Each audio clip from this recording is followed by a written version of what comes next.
Hey guys, DJ here with GameTime Michigan, and today I'm doing a player interview with Gwen here.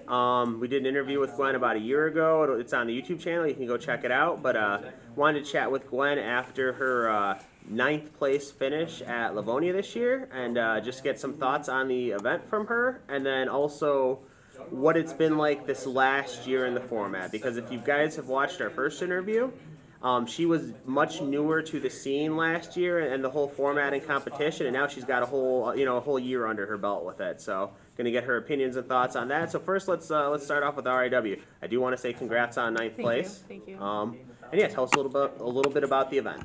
It was fun, you know. I went 4-0, you know, in the first four rounds of Swiss. Ended up losing to British Dan. Oh no, not British Dan. I beat British Dan. I lost to Rob Cedar right after I beat British Dan, and then I lost to Toledo Joe in round 6. So great tiebreakers. Started off strong. I beat Chris McGarrett. Then I beat one of the Heslett brothers. He was running last turn, so that felt real good because I lost to that last year. So like to be able to come back and be like, haha, no. And then I beat Kenny Hughes in 7 minutes. No, like, Oh, Kenny Hughes was the dude you beat in 7 minutes? I beat him in 7 minutes. He's such a friendly guy. He's the face to go format now. I love so the guy. Much. Kenny's great. He's so nice. And then I beat British Dan. And then I lost to Rob Cedar. He has get back from Detroit GGP last year when I beat him in round 1. And then I lost to Toledo Toledo Jones. Okay. So you went 4-2 then? I went 4-2. And then you missed out on tiebreakers. I did. A little salty about it. I'm not gonna lie. Yeah. It happens. Stuff like that you don't forget. Yeah. But you use it to fuel you for the future. I mean, Detroit GGP's coming up. I'm gonna come back stronger. I got this. Yep. Did you have fun overall at the event? Of course, I always have fun. Anytime good. I'm playing Yu-Gi-Oh, I'm having fun. What deck did you end up playing there? You could literally watch the video from last year. It was the exact same one. You played Earth Aggro again? Exact same Oh, like Earth same Aggro. 55 cards? The only difference was the side because Will started playing Burn, and so I ended up dedicating half of my side deck to Burn.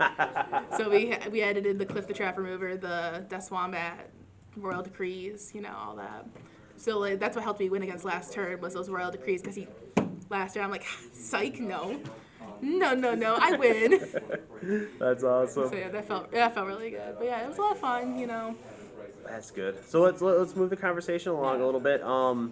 You know, when we sat down last year, it was right after Detroit, which was your first GGP. You started off, if I remember right, you started off 2-0 there. I went 2-0, and then you ended up 3-3. Your first 2 wins were against really strong players, but that was your first big GGP. You know, you were a lot greener to the scene then, and now you've got a lot more experience and knowledge under your belt. So I would say, you know, in this last year, what has been, you know, like the biggest things to you or biggest differences to you from yourself a year ago? The biggest difference to myself a year. So a year ago, I'd only been playing like 3 months. You know, like I barely knew how to play Yu-Gi-Oh, and still I ponied up my $80 and played in that GGP. But looking back at how I used to play versus now, it's not that I'm more conservative, you know, because like, you know, people say, oh, why are you playing so conservative? Why are you like playing it? But it's like I'm playing around things that I know people are running now. You know, I'm familiar with everyone's decks, what everyone's running for the most part in the local scene, you know. So like I'm gonna play around Torrential because my deck is very summon heavy, you know. I'll bring out here's 3 Gigantes and a Goblin Attack Force, kill you, you know. But like I'm not gonna do that if you have like a loaded back row. You know, that's a bad move.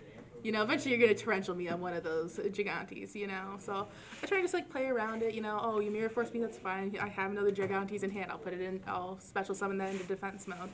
You know, I took my Solemns out of my main deck and put them into my side because I like to solemn myself to death. Like, I won't lie. I will solemn myself to death. So I actually ended up taking out one of the Solemns in my side, and now there's only 2 in there because it's just 3 Solemns is too much responsibility. It really is. But it's just, I feel like I play a little more, like, I used to just be like, you know what, just dive in, let's go, let's just attack, and then, like, I'd be like, oh, no, I'm dead. But now it's like, you know, I play a lot more conservatively, I think about what I'm doing, I don't just set everything I have and go for it, and feel like, go. But yeah, I mean, I feel like a year ago I was just, like, a lot hastier in my decision making, and now I really think about it. I feel like, you know, I've been playing the same deck for a year, so I'm really familiar with it. I know when and what I should summon at certain points of the game, you know. But still, I'm still always learning. You know, I've been toying with more decks on Dueling Book. You know, I'm hoping to build some new stuff that's gonna make a lot of people angry, but it'll be a lot of fun. Are you still having fun playing? Are you still enjoying the game as much as you used to? I love Yu-Gi-Oh! I'll be on Dueling Book all night. I'll be like, let's just have fun. You know, some of my decks I play, people are like, no, I quit, goodbye. But, you know, I just love it, you know, I love the community, I love the camaraderie we have, you know. It's nice that we're all able to, like, come together, you know, Fridays and Sundays and just hang out and have a good time, you know. It is a really close-knit, like, paper goat scene here, that's for sure. It really is, like, you know, like, we have, like, the same crowd for Fridays, same crowd for Sundays, you know. Yep. So I know if I show up on a Friday, there's certain people I can expect to be here, and on Sundays, there's certain people I can expect to be here. And I look forward to seeing them every single time. So as far as your tournaments over the last year, how would you rate your tournament experience? Like, have you noticed you know, higher finishes on average? Yes. Are you feeling yourself getting better and having better finishes overall? I definitely feel like I'm doing better. You know, GGP Detroit was my very first GGP, and then after that I went to Livonia GGP. I ended up doing 3-3 there for my second GGP. So and that was 2024, right? That was 2024. Okay. Yeah. So I did 3-3, but then I did 3-3. But I didn't go 2 and then lose the next 3 and win my like last match. You know, I actually went win 3, lose 3. And then this year I went 4-0 for the first 4 rounds and beat great players, and then lost to 2 amazing players on top of that. You know, everyone I beat was great, and everyone I lost to was great. Okay.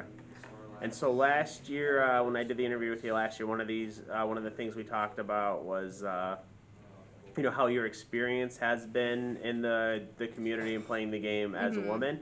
And I want to, you know, revisit your topic. You know, has an extra year playing, like, do you still have similar thoughts? Things change. What do you feel about it now? Is it still? Do you feel like it's challenging to be a woman in, you know, male-dominated like world of cards? I think it's a complicated question. You know, I mostly just playing here. You know, playing here at GameTime. I know everyone here at GameTime, so no one's treating me like I'm just some girl who doesn't know what she's doing. You know, everyone sees me as like an actual opponent. Like, you can ask Chris. He's like, if I start popping off, like, oh no, it gets scary. You know, and he'll admit it. But I think, like, going to other events, you know, I'm starting to see more girls at larger events. You know, at RIW, there was, like, 5 other women playing, and that was great to see, you know, seeing them come out. It was really nice. We all ended up talking to each other. It was great. But just I'd like to see, you know, more women here at GameTime coming in, you know. We used to have some girls coming in. They stopped coming, and I miss them, so please come back if you see this. I'm so lonely here. It's such a sausage. It really is such a sausage. But I love them. I love them so dearly. I do. But, oh, my God. It's like having a bunch of brothers. It really is. And it's just like having a bunch of brothers, you want to wring their necks sometimes. I'm not wrong. Everyone's wanted to wring their siblings' neck. But it really is. It's great, you know. I love it. I'd like to see more women in the field. But I don't feel like anyone looks down on me as a woman in the scene, you know. I feel like we want the scene to grow, so why would we create an environment that's not welcoming, right? You know, you're never going to grow a scene if you just, like, look at outsiders like, this is the fence and you can't come to my side of it. Yep. You need to be more welcoming. We need to be more willing to, like, give people space to learn, you know, not just be jumping down people's necks if they make a mistake. And I think that's the most important part about it. But I feel like a year ago to now, it's still, you know, we're seeing more women at big events, but still with locals. It's me mostly. It's just me. I'm so lonely. Is there anything, like final topics or anything you want to discuss, or like a final shout out or anything before we wrap up here? No, I mean, I'm really excited about, you know, the upcoming Detroit GGP. You know, after my showing at RIW, I really feel like I have a top 8 potential in me. You know, I was on the bubble this year. I'm gonna come back even stronger. Hopefully by the end of the year I'll have some new decks built, you know, on paper, you know, that'll be throwing people off so no one can expect my Earth anymore. And I always want to shout out my boyfriend, Joe, because, you know, at the end of the day, he's who got me into this. You know, without him, like, I wouldn't even be here right now. I would have never stepped into GameTime. I would have never picked up Yu-Gi-Oh! And now here I am, you know, 3 GGPs later, like, a year and, like, 3 months later, you know, just having a great time, you know. I really found a community that I love and, like, I feel very supported by. That's awesome. Well, Gwen, I want to thank you for your time sitting down with me today. And guys, if you watch to the end of the video, make sure to you know, like and comment and subscribe and do all that fun stuff. And if you're ever out in the area, come out and visit GameTime. We're right outside of Detroit in Michigan, and we do some pretty big cash prize Yu-Gi-Oh tournaments. Oh, yeah. I've got Next month, I've got the Game Time Goat Weekend here, June 14th and 15th. I've guaranteed at least $5,000 in cash prizes, so hopefully you guys can make it. And once again, thanks, Gwen, for taking the time to do this You're interview. welcome. Have a good one.